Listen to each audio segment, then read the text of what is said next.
Yo, why do Smash players stink? No, seriously, like, if there's one stereotype about the gaming community is true, why don't Smash players wash their ass, man? Fuck!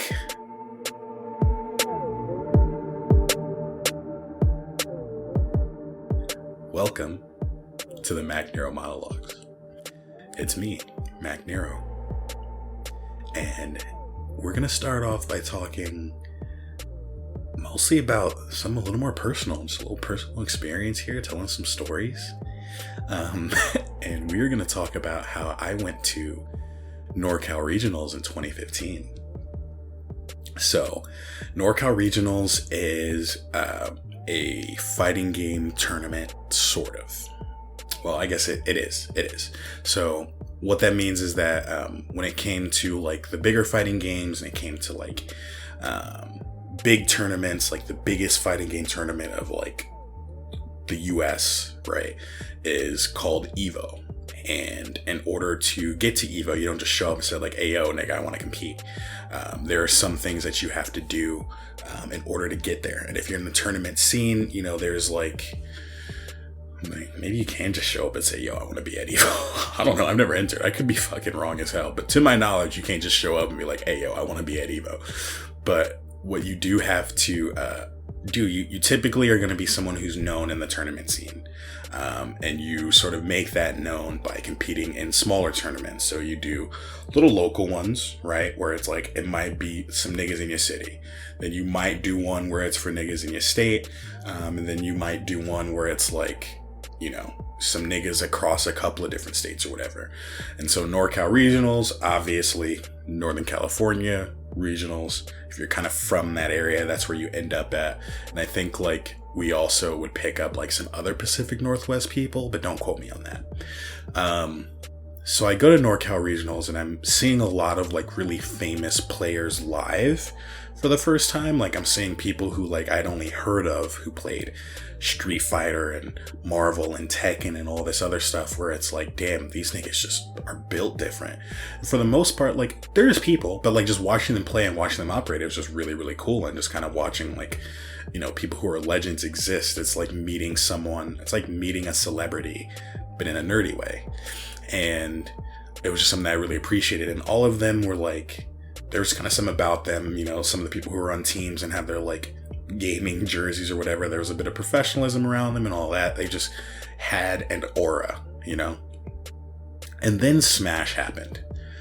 And the Smash crowd seemed noticeably younger, seemed noticeably dustier. And them niggas literally stank. Like, up until that point, I really had just thought it was like a running joke that like Smash players like don't wash their ass or don't use deodorant or whatever. But the Smash section of this venue had fucking green stink lines coming off of it. Like dead. You know how in The Sims, when your sim needs a bath bad and your sim literally radiates, it was that bad, bro. It was like chopping onions, like eyes watering bad. Like you didn't even have to. It's like they were all musty. So it wasn't even like you could isolate that it was one dude or like a couple of dudes. It was just a musty aura. It's like, think about how bad you gotta smell for somebody to smell you that isn't even in arm's reach of you. That's just raw ass. That is just raw, unfiltered, unwashed ass. And I don't get it. I don't get it, because when you're that dirty, you feel disgusting. Apparently some rando on the internet said a while back, "Oh, it's a tactic, it's mind games, it's whatever." Nah, fuck all that. Wash your ass, bro. Be good at the game, but wash your ass. I don't care if you play for 12 hours a day, use that 13th hour to wash your ass. Please. Please wash your ass and then put some deodorant on after. I know you kind of forget that, but you are effectively a grown man. You get real musty real easily. Wash your ass. Wash your ass. And this isn't to say that women can't play Smash, but there was no women playing Smash there. If you were a woman playing Smash at NorCal Regionals in 2015 and you're listening to this, I'm sorry for not including you. But you need to wash your ass too then, because it was a level of funk there that shit was nutty. That was group funk. That was communal stank, yo. Y'all gotta do better. Y'all just gotta do better, man. That shit is not okay. I don't understand. It was obscure anime fighters there that didn't stink. You know what I mean? Like, if I expect anybody to be dusty, be them niggas watch or like playing them weird ass anime games where like it's just like, yo, is this just some shit that you beat off to when people aren't like, how is this your game? How is this what you picked? Them niggas didn't even stink, but you was thinking playing Smash on a CRT that you drove around in your mom's 1998 Corolla that she let you use. I started off a little bit toxic, I did, but yo, it just is what it is. It was funky. That said, we are going to roll into something a little more positive, maybe. Positive in the sense that I'm not picking on any one group of funky nerds. Burning Crusade Classic is coming. Before it was kind of rumored and then all but confirmed, and now there's like hard dates. They discuss details of it and stuff like that. But I got some World of Warcraft stories for you. And the first one, honestly, it ain't even really about being in the game. So Burning Crusade comes out in 2007 originally. The classic, obviously, it's like an HD remaster. That shit's coming out this year.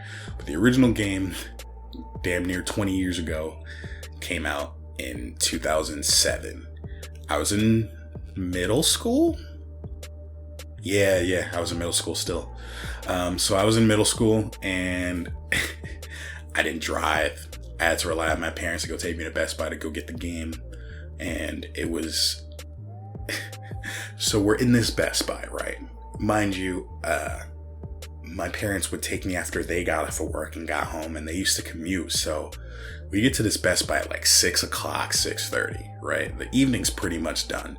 Your boy's got a bedtime, but I want to play some fucking WoW, alright? So I grab Burning Crusade. This is day one. I grab some shit off the shelf. Boom, let's go. And I look at the box and I'm like, the tape, like the seal that keeps the box closed, that's torn. But whatever. Mind you, there were other copies of the game there to grab, but I was just like, hey, whatever, nigga. It's fine. It's no big deal. So we go. I find my parents. We check out because they were off in the store doing adult shit. I don't know. We check out. We drive home. Your boy eats dinner. And I'm getting ready to install the game. Now, I have a bedtime in middle school. If you didn't, congratulations. I did. Sucks, but it's life. And...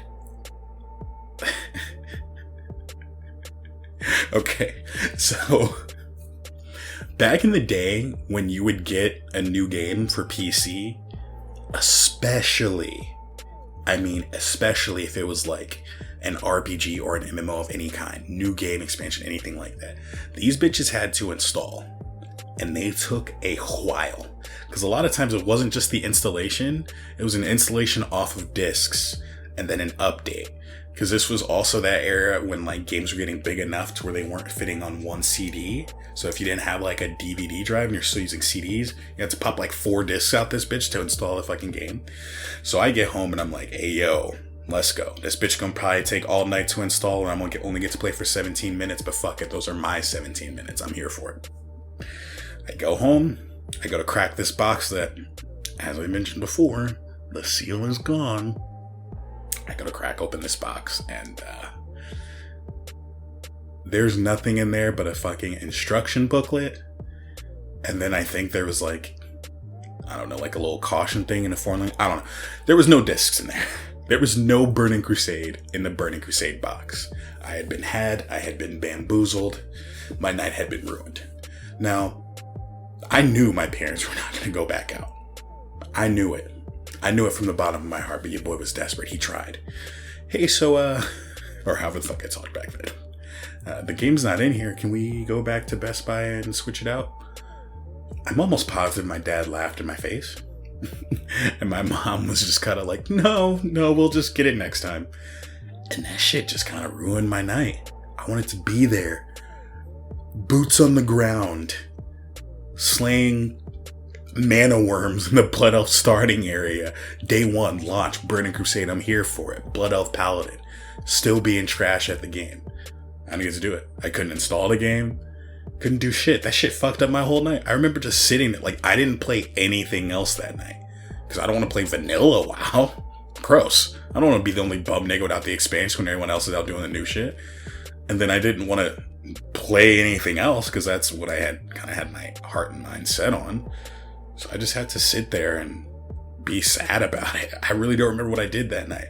We ended up going back the next night and swapping it out and getting the game. But then I'm right back in the same spot that I was in before, where it took an eternity to install an update. So I still only got to play that shit for 17 minutes. And this is when games would still drop early in the week. Like, things have kind of shuffled around now, but games used to drop on Tuesday.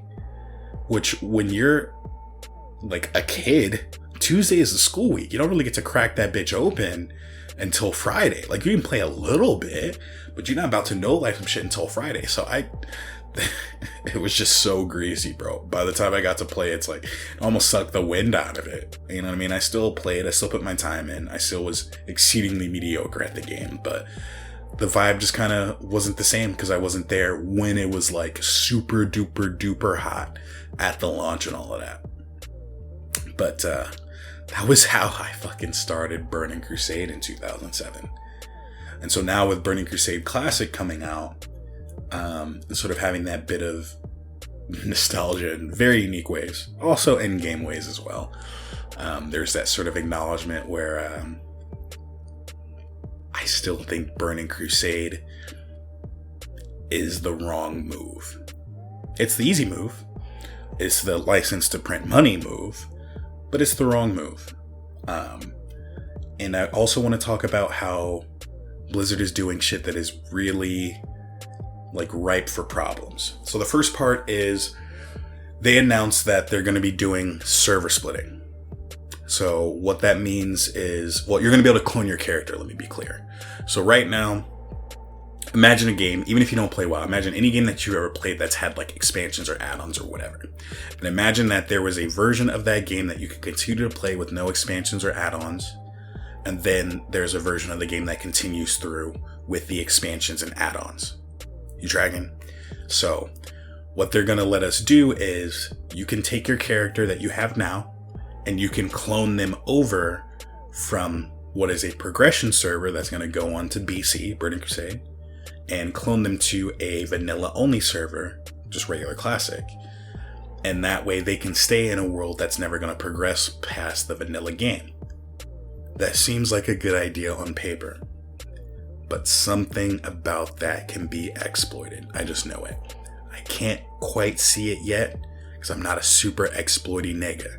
But there's something about being able to duplicate your character and all your items and all your money and all that other stuff that seems really fucking fishy. I could be wrong. I could be being really negative and pessimistic, but that seems dangerous to me. It seems a little risky.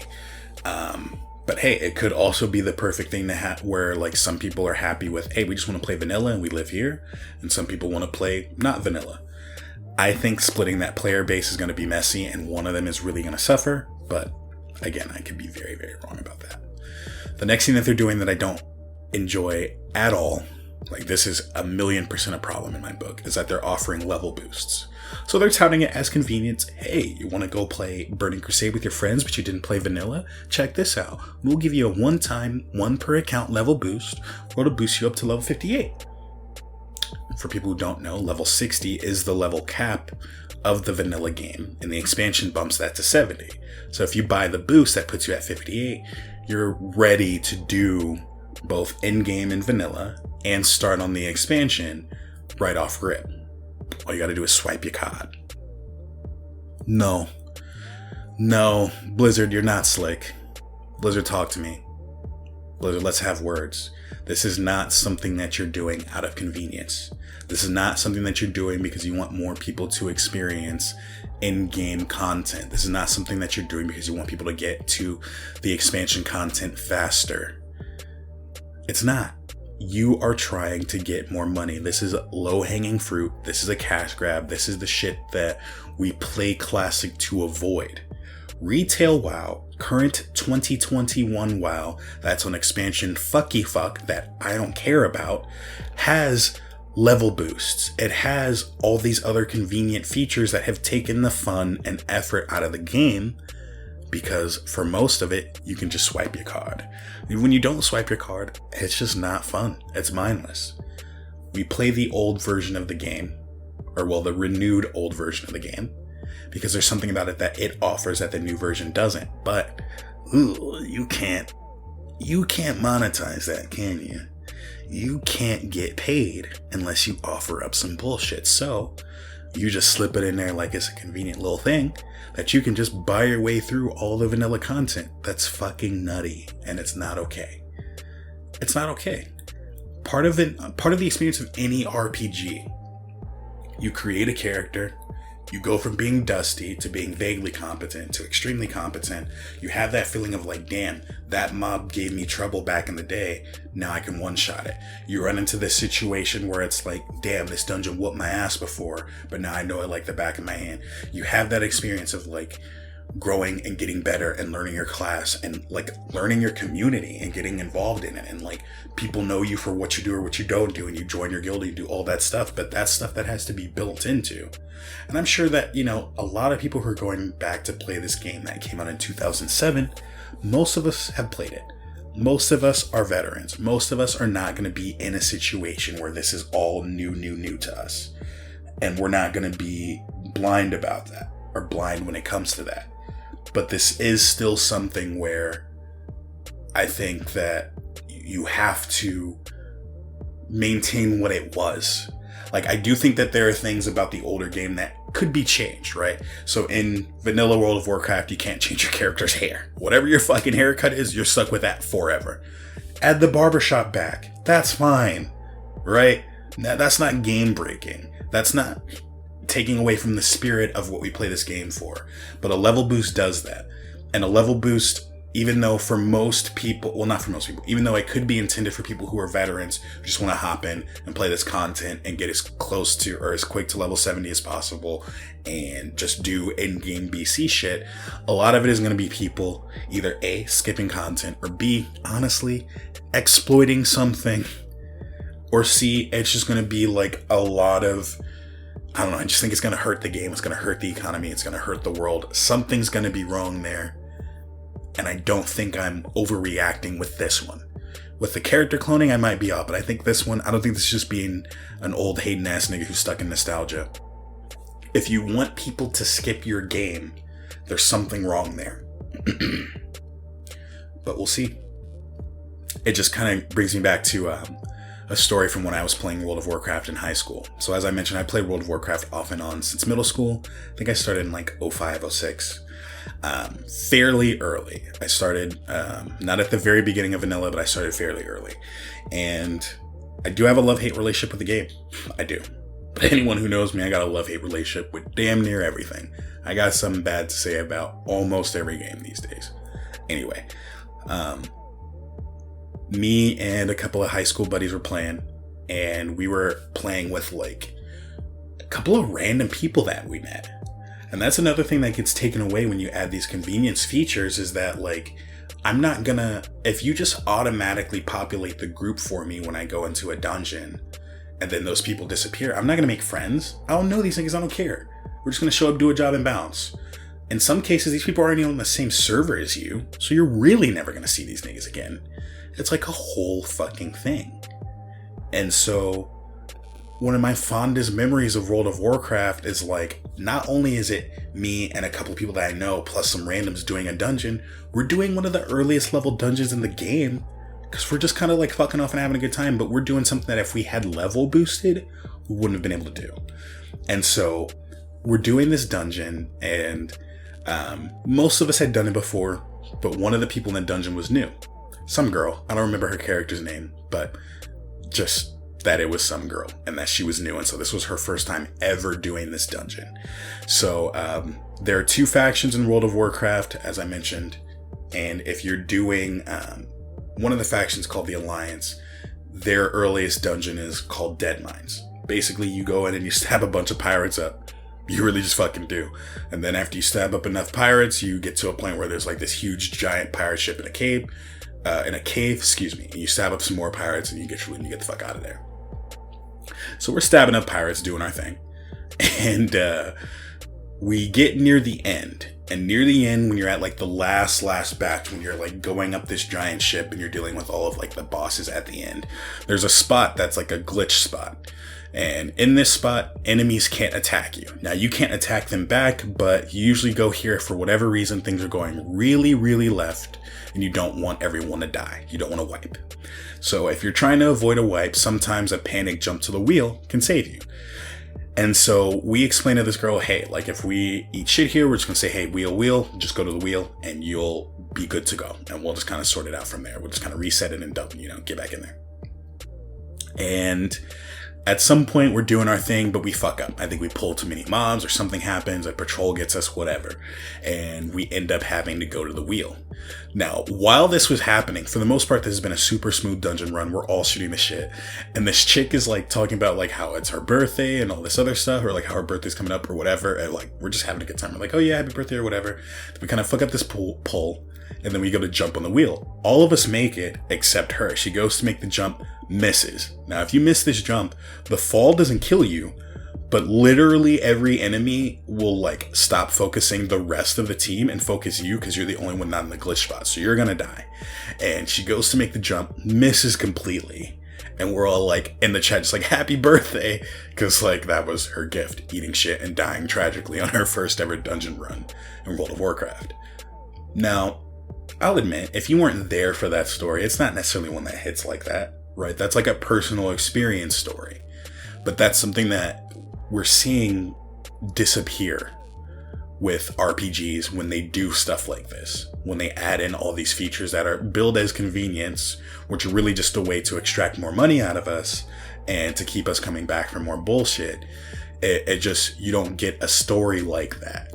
Like, that's a story where for the other people who were there, that's a legendary, like it's the happy birthday story to us. And for people who play MMOs or play RPGs, they all kind of have these stories of like, yeah, I remember when I was playing Destiny and I had to run Vault of Glass 13 times to get whatever and I still didn't get it. Or I had to do this and I remember when I had this run and this guy just kept dying and it was like, yo, what the fuck are you doing? And it's like, even if, and this isn't to shit on someone or anything like that, but those experiences that may have been less convenient or difficult or just funny in their own way are what make the game. If I go and I do one thing and I get the rare item, it takes away the value of me having to do it a bunch to feel like I earned it. If I can buy a level 60, it takes away the effort of me having to get from level 1 to 60 and earn it. And it takes away the experience along the way. I don't know about you guys, maybe I'm playing RPGs wrong, but I don't play them just for the end. I play them for the experience from beginning to end, and then whatever the fuck else that means later on. But just jumping, I don't know. That's messy. I'm not a fan. And it's honestly just thinly veiled corporate greed. It really, truly is just thinly veiled corporate greed. And I'm just not a fan. I'm not a fucking fan. Like, Blizzard, you're not slick. You're gonna be selling these character boosts. You're gonna try and sell something else soon. I just feel that it's coming. But I can only do so much shitting on World of Warcraft before I'm tenderizing a dead horse. So I will take that time to move on. Speaking of corporate greed, though, there's a new show coming out on Amazon Prime soon. And it's called Invincible. I guess it's based on an old comic. I'll be honest, I don't know shit about the comic, but I have seen the trailer and it looks really good. So it's an animated series, but it's almost like if it was an animated version of The Boys, in the sense that superheroes exist, but it's a little more raw. You know what I mean? It seems like there are situations where the bad guys can win. There's actual violence. Like, it's not over the top and offensive. It's not like, well, I don't want to say offensive. I can't determine what's offensive to anybody. But it's not like so in your face about it that it feels like it's trying hard, but it feels like it doesn't run away from the fact that that stuff is happening and that it does exist. And I'm really excited for that. But the reason that I get into corporate greed is because I know even though that show is coming out soon, it's going to be out at the end of next month, I'm not going to be able to actually fucking watch it all until like April or later because streaming is no longer bingeable. Like, remember when you would stream some shit and the shit would just drop and it's like, here's the whole season, have fun, here's this content that you paid for. And then they're like, hold on, wait a minute. Niggas was subscribing to our shit for a month, watching everything and then leaving. That ain't gonna work. I'm gonna need a couple extra batches of $10, $11, $12, $15 up out of you, whatever the fuck tier you're on, right? So you can keep either flipping through our ads if you're paying for like non-ad Hulu, or you can give me that little extra bread. And I get it, right? You have to do what you have to do to make money, but it just seems so greasy because we went for years without it. And, you know, a lot of people, especially if you're around my age, I'll be honest, I'm knocking on the door to 30. If you're around my age, you know what it was like to have that transition away from traditional TV and cable and like switching away from like, damn, I got to pay $200 to get this HBO package with this Showtime package. And I don't even watch half this 37 ESPN channels. Like, I don't care about this shit, right? To where it's like, yo, let me just get Netflix and I'm good. Or let me just get Netflix, Hulu, and whatever. And we kind of like, you know, cutting the cord is what they called it. And we got all that. And we had this point where it's like, first off, they were still putting out good content. Netflix, you're lacking. Netflix, you were the king, and now you're the weakest nigga in the streaming game. There's nothing to watch on Netflix right now. Y'all gotta do better. Where some shit would drop and you're like, I'm in it. Let's fucking go. Let me know life it. And maybe you didn't always know life it, right? Sometimes you just watched at your own pace, but sometimes that pace meant I'm watching all this shit in one night. Now, maybe it does hurt, right? You've been working on some shit for the last 2 years and somebody sitting on the couch with some popcorn and some pajama pants for 9 hours just knocks your whole shit out in one go. But that was the luxury, man. Like, we paid for it and we got it. And for that to be gone, it feels like a bit of a slap in the face, especially since we're still paying you for this and you guys have segmented stuff away so much that it's not necessarily a good value. So, well, let me say that it's still a great value, right? HBO Max, if you don't have it, pay for it. It is the streaming. There's so much shit on HBO Max. You know, HBO Max now has all the cartoons we grew up on. They got Ed, Edd n Eddy. All of it. Years of it. Billy and Mandy. The whole damn thing. And that's on top of original content, old movies, some cinematic shit, but whatever. They're not paying me, so I'm not advertising for them. But there's value. But it's also annoying to know that, like, if you think back of, like, early Netflix, especially that little window where they had, like, the Xbox Live party, where you could watch it, like, the watch party with your friends, and they still had that, they still had it set up where they were paired up with stars and all this other shit. They went from having, like, really random, like, super D-tier list asylum movies and, like, rom-coms and shit you never heard of to, like, they were getting content. So, like, having Netflix meant that you could damn near watch everything in one spot. But now everyone wants to be back in the streaming pie, or back in the streaming game. And now we're getting this segmented thing where it's like, it's almost trying to turn back into cable. And that shit is rough too, because it's like, well, I want to watch this show, but it's over here. Like, well, I would love to watch WandaVision, but I don't have Disney Plus, because what is Disney Plus without Mando? Sorry. And now I got to go subscribe to this service for a show. Because the other shit that's on there is stuff that I don't want to watch. Or I gotta go subscribe to Hulu for this one show, or Amazon for this one show, or Netflix for this one show, or HBO for this one show. And everyone keeps turning around and adding these fucking streaming services, and it's like, yo, what the fuck, man? And I get it, right? It's all about the money. Get paid. Gotta get paid. Get paid. But it's really fucking annoying when it's like, yo, I just want to pay and watch some shit. And it feels a little like disingenuous to have to pay for a show to watch, like, or to pay for a whole fucking subscription of something for one show when that subscription used to be like, hey, I came for this, but I'm gonna find something else. What else are you really watching on Disney Plus? Talk to me. Like, don't get me wrong. Like, I'll occasionally go watch Civil War or something. Like, I'll go watch another Marvel movie. But, like, so? You know what I mean? Like, that's not enough for me to keep paying y'all. Because, like, yeah, WandaVision smacks. But what else? Like, WandaVision's about to be done in a week. What else? If WandaVision's not on, Mando's not on, y'all don't have anything else brewing, and all this other shit is like old Disney movies, which was cool when the nostalgia first dropped, but like, okay, cool. I did grow up when we had the little puffy VHS case with the Disney, for all the Disney movies and shit like that. Cool, fine. Now what? But you want me to keep paying you? Oh, okay. Cool. No, it's corporate greed. It's corporate greed. Because it's not like this is somewhere they weren't getting any money. They just need all of the money. But at the same time, shit, maybe I'm just a hating ass broke nigga. Maybe if I was a corporate nigga, I'd be doing the same shit. You know what I mean? It sucks, but I think it is what it is.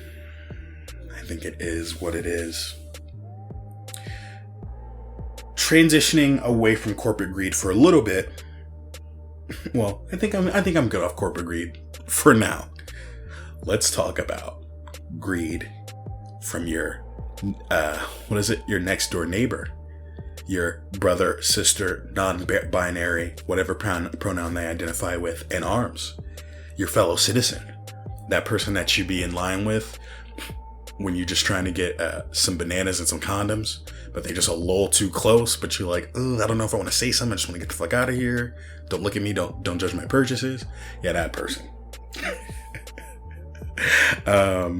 Don't judge me. I love a banana, and sometimes you need the mags. Anyway. I still can't get a P5. I still cannot get hands on a fucking PlayStation 5. I can't. I mean, Gran Turismo 7 got delayed. That's what made me think of all this. Gran Turismo 7 got delayed. So a few days ago that was announced that Gran Turismo 7 got delayed, which is fine. But then I was just like, wait. Because the first thought is like, damn, I really want to play Gran Turismo. I'm a car nigga. Gran Turismo is legendary. Gran Turismo 1 came out on PlayStation 1. The little gray box, the OG in the 90s. Gran Turismo is older than some of y'all out here, right? And Gran Turismo 7, like, I gotta play that. Gran Turismo's never a bad looking game. Always a solid racer. And so you're like, yeah, I'm excited for Gran Turismo. But then you're like, fuck, well, I can't get it till next year. Well, what the fuck am I going to play this fall? Forza's not coming out either. Everything's getting delayed. And then you're like, wait. Well, I probably wouldn't have been able to play it even if the bitch did come out. Because I can't get a fucking P5. All of the fucking scalpers have bought up all of the PlayStation 5s. All the stock. And they just keep doing it. You can't get a P5. You can't get a Switch. You can't get a GTX 3080. These niggas bought up the 3060s and the shits ain't even out yet. Or they just came out, or whatever the fuck. Like, the shits hadn't even, like, launched. And niggas already were trying to flip cut. And I get it, right? Some of the sneakerheads have been dealing with shit like this for a while. But this shit is nutty. This sort of, like, this opportunist culture that's massive. Like, oh, I'm being an entrepreneur. I'm a hustler. I'm this and that. No, you're an opportunist. You see what's going on in the world right now. You see that we're dealing with something that's killing people. And your response is, well, we know they ain't gonna have no P5s in the stores. So we just gonna buy up all of them. So these niggas have to buy from us. And that shit is nutty. Because the thing is, it's not that I can't afford $1,500 for a P5. I'm not giving you $1,500. A P5 retails for $500. I'm spending $500 on a P5. I will wait. I wish more people would wait, but I get it. I still think that it's just really fucked up. I remember like a few months back, some guy was talking about, I don't know if it was some guy, but some fucker on the internet was, I'm just trying to feed my family. A word? Trying to feed your family by charging 200% of what something's worth? Like, okay. Let's do some quick math. Super quick, super rough, super simple.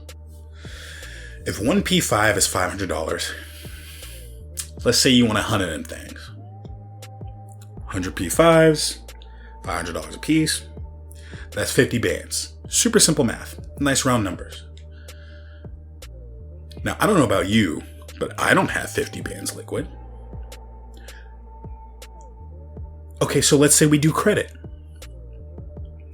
If all of my cards were zeroed out, I'll be honest, I could probably get around 70 P5s, give or take.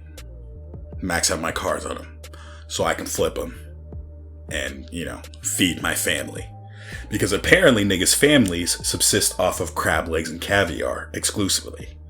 And then they wash that down with 1942 or whatever that fucking expensive ass liquor is that all the IGs, almost said something toxic, almost said something that would have got me canceled, but all of the young entrepreneurial women on Instagram are drinking these days, right?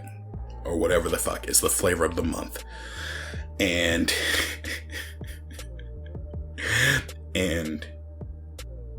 like, I just, if you have $50,000 liquid to spend on P5s to flip, it's not about feeding your family. Stop it. It's about padding your pockets. It's about making more money that you already have that you don't really need. You're just trying to capitalize on a situation that, like, it didn't exist when the P4 came out because they could just walk to GameStop and get his PlayStation or get his Xbox or get his whatever. But because they cannot be stocked in stores because we're dealing with, a pandemic, now all of a sudden, niggas is out here clowning, and that's just nutty. It's just nutty how some people like operate like that. You know, it's like how some people operate in that way. Like Buddy, who was buying up all the hand sanitizer and shit like that at the beginning of all this. You saw, damn, people might need this. But I also got some money buying around. Shit, I could get all the hand sanitizer. Bro, come on, man. And the wild thing is that, like, this is something that requires the anonymity of the internet and, like, that sort of safety of, like, no one can press you about it. Because I guarantee you, try and run off with 17 P5s out of your local Walmart in person. You won't make it to your car. And I'm not a tough guy. I'm not even usually a violent guy, but let me tell you a secret. If I caught you with 17 P5s, you wouldn't make it to your car. You know what I mean? Like, you would get jumped, and I'd be part of the group putting my size 12s on your face. Just all up in your chin, just letting you know. And then I'm running off with people. Matter of fact, I'm running off with 2 because my homie needs one and he can't buy one neither. So, matter of fact, now I'm stomping you out and then I'm tossing them out like I'm handing out shit on the Oprah show or something, nigga. Like, everybody gets a P5 because your goofy ass wanted to try and hoard them. But you can't do that in person. You can do that online with bots, though. Just like Buddy with the hand sanitizer. If life really did turn into fucking Resident Evil, then guess what? We know where all the hand sanitizer is. We gonna jump you and take it. Sorry, buddy. All you did was neatly collect it all up in one spot for us. So we gonna run up on you like you the hand sanitizer bank. And we're making a withdrawal. Hands for hand sanitizer, nigga. Like, that's it. That's fucking it. And it's greasy. It's even extending out to the car community. Right now, if you've been in the enthusiast market for anything at all, you're noticing that all the cars we love, especially the older ones, are skyrocketing in price. Stupid ass pricing, right? And to the average person, they're like, yo, why does an old Nissan cost this much? Why does an old Honda or Acura cost this much? And don't get me wrong, in some cases, they're rare cars. You know what I mean? Like an untouched, low mileage Integra Type R. They only made X amount of them. This is like almost a museum worthy car. It should be worth some money. But then you have someone with just a regular Integra GSR or a regular Nissan 240 or whatever. They're trying to throw the Ricer tax on it. And niggas be like, yeah, I mean, you know, it's leaking coolant and, you know, the dash is cracked and the seat doesn't recline and third gear's blown, but, you know, $10,000 firm, I know what I have. It's like, nigga, what? You have a heap. But they can be nutty. Because the supply is scarce. Supply is scarce. People are impatient. Someone ends up paying some of these stupid ass prices. These niggas should be laughed out the room. But some people end up paying these stupid ass prices. So we see this market get driven up and up and up and up and up to the point where, like, some of these, like, cheap, affordable, like, household vehicles that we really appreciate in our communities, like 240s, Miatas, E36 BMW, all this other shit, they're hard to get at a reasonable price point. And it sucks because it's like, I'm not saying sell something that you have that's worth something for less necessarily, right? But there hits a point where it's like people are just sitting on stuff and they're like, oh wait, oh, there's money here now, let me see what I can get for, like, it's not out of, like, it's just that quick cash grab sort of, again, kind of exploitive mentality. I don't know I don't know. Again, maybe I'm just a hater. Like, nigga, I have an Integra. My shit's clean. I'll just wait so I can charge a nigga $13,000 for it and say I know what I have. Right? Like, clearly that's just the move now. But like, no, that shit is nutty. And it's even worse because like when it comes to like the parts on these cars,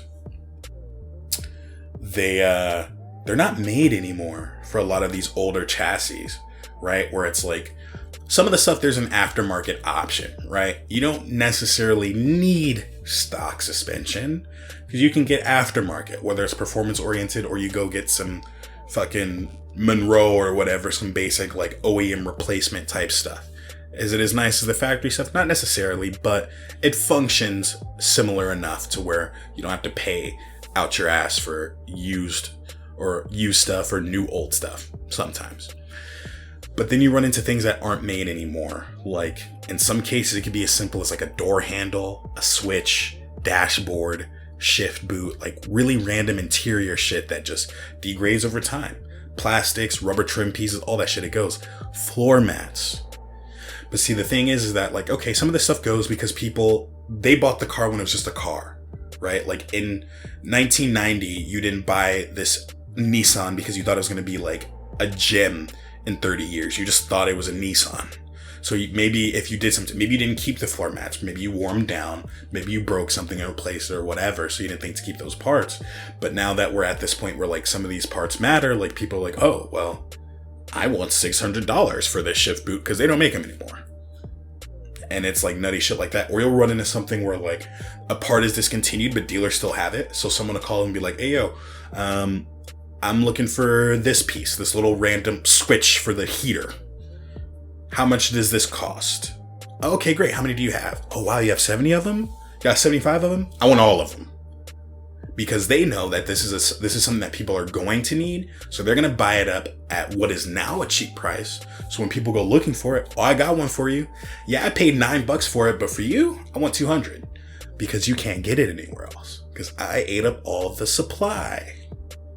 And that's just some fucky behavior to me. Again, I'm just not built like that. And I don't know if that's like a nature versus nurture thing, why I'm not built like that or what, but I just don't move in an exploitative way. I don't know. I'm just not a dickhead. Like, not in that way. I'm a dickhead in other ways. You know what I mean? I'm not a dickhead in that way. And sometimes I wonder if it's that sort of like that lack of that talk shit, get hit energy that we came up on. Because like at the age that I'm at, I'm just old enough to where there was a pre-internet era where the way you acted in front of someone could get you hit in the mouth. And nobody was going to do anything about it, but let your goofy ass get hit in the mouth. I've been hit in the mouth. Turns out it's a real big course corrector on your fucking behavior. You know what I mean? Like, and I'm not saying that like everybody needs to get hit in the mouth, but I think some people could, some people need to catch the ones and twos. That's it. Someone needs the two-piece biscuit. Some of these people have made it to where they are in life without really being oppressed by somebody or being afraid of getting pressed or something. I don't know. I think there's just something about like, there's this strange like lack of consequence for fucky behavior right now. And I feel like it was almost like it was police in its own way. Like that sort of like community justice where it's like, it doesn't necessarily have to be like something where it's like excessively harmful, and maybe this isn't healthy behavior, but for the most part, I think that like in some cases, like there's a level of respect that needs to be taught that just isn't quite there, I guess. You know what I mean? Like there's no, again, I know it may sound like I'm just an old hating ass nigga, but like, I don't know, it doesn't jive with me that some dude is like, well, yeah, I have these floor mats that are sitting in plastic and I bought up all the floor mats and I know you want floor mats, so I want $1,000 for one pair of floor mats because they weren't touched and I bought up all the last ones. I have no intent to use them. I never bought them with the intent to use them. I didn't buy them thinking, well, I really like Corollas and I might buy another Corolla, so I'd like to have fresh floor mats for that Corolla. No, I bought up a bunch with the intent to corner enough of the market to where if you want them, you gotta come to me. That's fucky. Maybe I'm just a bad businessman. Maybe I'm just a hater. Maybe I'm just not a hustler. You know what I mean? Maybe I'm just destined to be a bum nigga who works a 9 to 5. What, I don't know. Whatever dumbass logic you want to put on it. That shit is greasy. It's nutty. And it's not just in a monetary way. here's another story, and I think I'm gonna wrap up after this one because I have been a little spicy this pod, but we gonna bring it back in. When I was younger, I went to this car meet with some friends. This was in like 2012, so like almost 10 years ago. And a buddy of mine had just gotten his Civic at the time. So it was a 2008 Honda Civic SI Coupe, black, pretty swaggy. And, you know, it was like, we were at that age where when people are getting like their own cars and getting cool shit like that, that's a big deal. Cause like that's something that you saved up for, that you paid for, that you wanted and you made happen. And this was something that he was really like fiending for, and he got it, and I was really proud for dude. So we go to this car meet. It was me, him, and a couple other guys that rolled out in our little group, and there were other people there, but we rolled fairly deep. I mean, rolling out like 3-4 people in their own cars. You know what I mean? Like we kind of rolled up, like we made an appearance, right? And at the time I had an Acura RSX, 2006 Type S, blaze orange. I love that car. I miss it. There's more stories coming with that car, but this one, my car is not really the focus here. We go to this meet, and there's some other people there that I already know because I had kind of been in the area. This meet was held at 1320, like the old 1320 spot back in the day. If you know, you know. And we hop out. I'm talking to a dude who has a white RSX. His car used to be red. He had just gotten it painted, and I think that was the first time I saw it since it was painted, so it was like a conversation piece. Now, me and my niggas, we rolled up in separate vehicles. He rolled up with a couple of dudes in his car. This is important. So while I'm shooting the shit with dude, he's a cool enough guy. I'm not gonna say we're BFFs, but like, I had no bad blood with the guy. We're being social, we're being civil, whatever. We're just shooting the shit. We're having a good time. It's a car meet. You stand in the parking lot, you talk about cars. I hear one of the dudes that rolled out with him say some shit like, wow, who shows up to a car meet in a stock car? Huh? And he's talking about my buddy's Civic. Again, this nigga showed up in no car. This nigga hopped out the backseat of buddy's white RSX, but is talking shit about my guy because his Civic is stock. Again, homeboy with the Lamborghinis is talking greasy about someone with a car. Again, that's that sort of shit where it's like, yo, where the fuck does that come from? Where did that energy come? Like, you went straight to toxicity. And, bro, somebody had to pull the little lever on the side to fold the passenger seat up so your goofy ass can get out the back. And you want to talk shit about my man's because his car is stuck. Where's yours at? Where your shit at? Oh, you have nothing. Sad. So while you were sitting there with your knees in the back of this nigga's passenger seat, with your head up against the fucking glass on the back of this nigga's coupe. If you don't know what an RSX looks like, it's a 2-door. If you're in the back, you're back there like an infant squished, nigga. You're in the back of somebody's coupe talking greasy about a nigga who has a car when you have nothing. That's just fucking nutty to me. That's so fucking nutty to me. But hey, you do you, bro. You got the Lamborghinis on. You don't mind being like 3 niggas rolled up in a coupe and you're talking shit. Stop it. But I don't know. I'm just not built in that way. I would have never even like said or did some shit like that. Or I would have at least like kept it to myself or said it later or something. I don't know, man. Niggas just built in a way that I do not understand sometimes. That I just really don't fucking understand sometimes. You know, this pod has been a little spicier than intended, you know, but spice is going to come sometimes. I think, hopefully the spice kind of comes and goes as like seasoning rather than a whole pod of me kind of acting like I want to squabble with niggas. Because like I said, I'm not really a violent person. I'm not trying to fight with nobody. I'll just disengage and walk away, bro. I'm too old for that shit. But, going forward, we're going to work on being a little bit more positive. As a matter of fact, speaking of positivity, real quick, Porsche is working on synthetic gasoline. I know. So synthetic gasoline, if you don't know, it's designed to function like traditional gasoline that we use now, but not have the impact on the earth that traditional gasoline does. So Porsche's goal is to make a synthetic gasoline that allows traditional internal combustion engines to run as clean as their all-electric counterparts. That is fantastic fucking news. Love to hear it, love to see it. And they're already making progress. So right now I think it's something like they have something that works, but it's coming out to right around to where, like, if it was sold to you as like a public consumer, it's like $37 a gallon or some shit like that, or like $40 a gallon. Usually gas right now is like $40 a tank, so they got a little bit of working to do. They definitely can't put it out like that, but it really is good news for a couple of reasons. For one, protecting our environment is kind of important.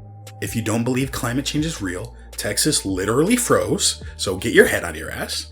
And also that we just need to look at multiple ways to make this shit happen, because, like, as unfortunate as it is, electric cars are the future. I'm not happy about it. They're just kind of whack. I'm not gonna lie. I'm not gonna say that they're not fast or that they can't look cool, but I am saying that electric cars don't have soul. They don't. Electric cars are soulless as fuck, and they're gonna be soulless as fuck. You can't capture the essence of a car when a big portion of what makes a car cool is the internal combustion engine. What does it sound like? What does it feel like? Sometimes even, what does it smell like? And none of that's gonna happen when the car makes no sound. Like, think about those times where, like, you're minding your own business and you hear something sick and you turn your head real quick, right?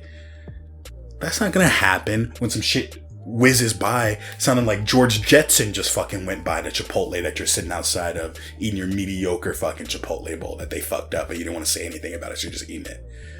You know what I mean? And when we do stuff like that, like, this isn't like a resistance to technology or change. It's just accepting and acknowledging that it is what it is. I mean, another big thing too is, like, manuals are already kind of on life support, but there's really no reason for them with electric cars, and that takes some of the fun out of the driving experience. Electric cars don't have the vibration that internal combustion engines do, so that takes some of it out. There are certain things where, like, people align with certain engine types because of, like, their characteristics and how they feel and how they, you know, that's just like what they give off. For some people, there's nothing like a big choppy V8 with that super lumpy idle, and when you rev it, it sounds all bassy and rough and, like, you know, honestly, bald eagles and freedom and just real, just American ass, just American muscle. You know, that just hits for some people. It resonates with some people. And I just don't see electric cars doing that. And I'm not even a big American car person. I mentioned this before. I love a high revving 4-cylinder. When I hear, or just high revving, when I hear usually a Japanese engine hitting fucking 7, 8, 9,000 RPM, that shit gets me excited. I remember when I was younger, I had just gotten my RSX. I was so excited about my little stock Honda. I was here for it.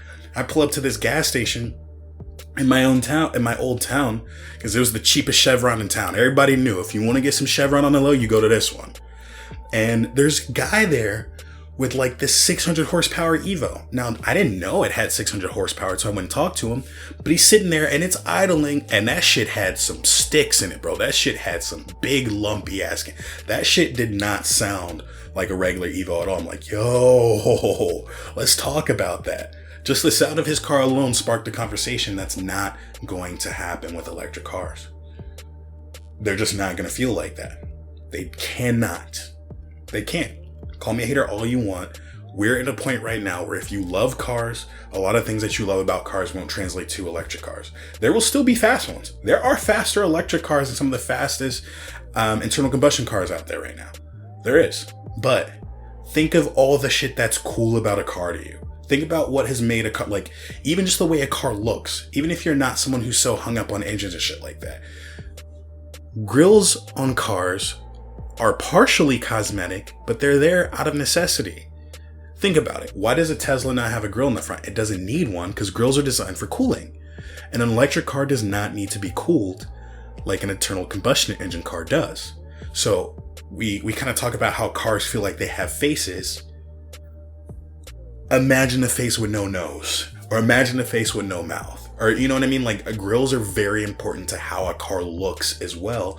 And that shit is going to change. Now, yeah, we can probably kind of add things back and all this other stuff and make cars look a certain way. But again, it's going to feel off. It's just not going to hit the same. So that's why what Porsche is doing is really important for one. Because I think it's going to allow manufacturers to push a little farther to where they can still make cars that are gasoline vehicles without it being like a slap in the face to our environment. But it's also going to let people who have these classic cars that they love, not just stuff that's classic now, just regular, your Corolla might be a classic in 10, 20 years, you know what I mean? It'll let you still operate these older vehicles without, you know, having to do some wild electric engine conversion and running into a spot where it's like, oh, well, yeah, you can drive the gas car, but we're taxing you for destroying the environment or whatever the fuck. Because Uncle Sam is gonna get his money. That's the thing. Like, we're whoever, the cars aren't gonna be taken, but they're gonna find a way to charge you for owning an old gasoline vehicle if this doesn't end up like, if a solution like this didn't present itself. So, you know, when we look at something like the BRZ, right now it's just a $20,000 car that's plentiful. But that car might be some shit in 20 years because there's not going to be anything like it then. And having a way to actually operate it is going to be good. So just kind of keep that in mind. And I'm really hoping that Porsche does get somewhere with this because this sounds like a really cool concept. And it really... Because I don't want to go electric, man. I don't. I might, you know, when I get older, own like a really practical electric car or something. Maybe something to take the kids to school in or something to like tow other stuff. But like my fun, exciting sports car, the ones that I just hop in to feel something, the ones that I want to take to the track, the ones that that bring me back to the days when I was doing dumb shit with the boys, like driving around back roads and risking our lives and doing shit we probably shouldn't have been doing. It's not going to be a fucking electric car. And again, maybe electric cars will surprise me. But right now, if someone said you could have $1 billion to buy every single car you've ever wanted, not a single one is electric. And for most people, even if you're not even super duper into cars, think about the shit that really has turned your head or gotten you excited or whatever. I guarantee you, if a fucking McLaren rolls up and a fucking Tesla roll up, there's going to be a lot more folks around the McLaren. Honestly, nigga, a Porsche Corolla and more people, you know what I mean? It just, no disrespect to Porsche, but I mean, you know, obviously a McLaren might be twice the price of a Tesla and it has a way more exotic look, but it's just something about a certain type of vehicle that just, it's kind of built into us, not even just as car people, just how we were raised and what we operate with and just what our country is used to. Because here in the States, that's a big thing. Driving is a huge part of your identity. Even if you're not a car person. Unless you're in fucking like New York or whatever, where like niggas don't get their license till they're 40 and shit. You grow up where like having that car and driving yourself and having that independence and freedom, and like it's a big milestone growing up as a United States citizen, really. You just, that's part of life. And I really think that transition to electric is gonna sort of take that away. But we'll see. I hope that what Porsche is doing is panning out. I hope they don't get too carried away with like, because again, it's early, right? Right now they're working on it. They don't really have like anything that we can get yet. They have some plans over the next years to introduce it into motorsport. And then hopefully, I think they were saying in the next 5-10 years, it should be at consumer level. I hope that that sticks to plan and we really get it out and it's something that we can use and appreciate. But yeah, man, I just, that shit could be a game changer. That shit could be a very, very, very big game changer. Because I would just hate to be fucking 50 with some disposable income. Like, damn, I want a really saucy sports car. But, you know, I could have the Jetson Mobile or the drop top Jetson Mobile, I guess. Like, those are my options. I don't know. Maybe, again, it could very well be that I'm just an old hating ass nigga, bro. And I'm just not getting with the times. But until then, man, I'm gonna dig in. If we can keep our gas cars without impacting the environment, I'm fucking here for it. If anything, I hope that means that we can also like cut back on like maybe catalytic converters won't be as important either. You know what I mean? And maybe that'll be like some ways to tune these cars, get a little extra performance out of them without like destroying the environment. I mean, that could be sick. I don't know. There's potential there. There's potential. I could definitely get real excited about that and theory craft and all that, but I'm not an engineer, so I could also be wrong as fuck. But we'll see. We will see. That said, we are coming up on an hour, so it is about that time for me to wrap it up. Thanks again for listening. I appreciate you. Tell your friends, tell your people, follow me on socials. I am Makk Nero literally everywhere. If you see a Makk Nero somewhere, even if you're just playing some random shit or you just have no, it's probably me. I am Makk Nero on Where It Matters, Instagram, Makk Nero on Twitter. Shoot me a follow, shoot me a subscription, shoot me a like, all that other good stuff. Check me out. Also, going forward, keep your eyes and ears peeled. We are going to be opening a question segment. So I will be letting you guys submit stuff to me, slide in my DM, slide in my email. Shoot me some questions, some things you want some advice on. Ask me about the car industry. Maybe you have, you got 7 bands and you want to go buy a fun car and you're not sure what to get. Whatever you want to do, ask me. Maybe you just want to really hear me tell a story about some toxic ex. I'm kidding. Not really. Shit, if you ask, I might just tell. But there you go. Again, thanks again for listening, and I'll see you folks next time.